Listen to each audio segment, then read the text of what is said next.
Alright, I'd like to welcome you guys back to Pro-Built Systems. What we have for you today is a Logisys PC Remote Start key fob, similar to that of like an automobile key fob, so you can remote start and restart your computer.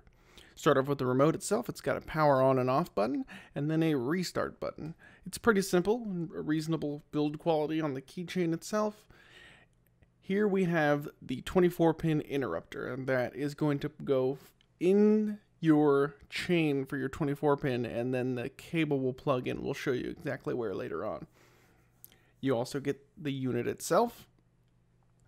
It is a PCI slot standard. It didn't come with like a short one for micro builds, so that's something to be aware of if you're planning on putting this in.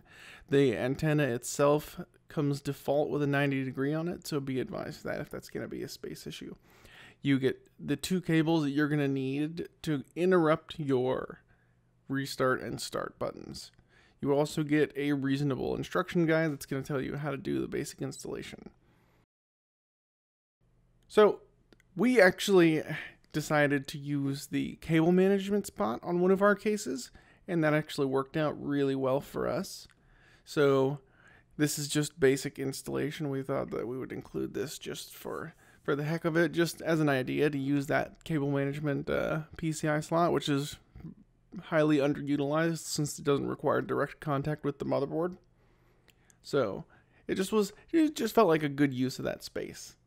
All right, and as you can see here, this is where the plug from that 24-pin interrupter that we showed you earlier plugs into.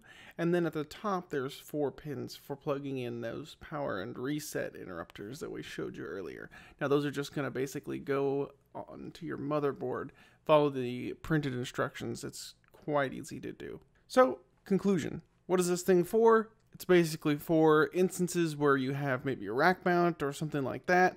That's where I would find it to be useful. So I'd like to thank you guys for watching. Hit the like button, subscribe, and as always, I'd like to thank you for solving problems with power buttons.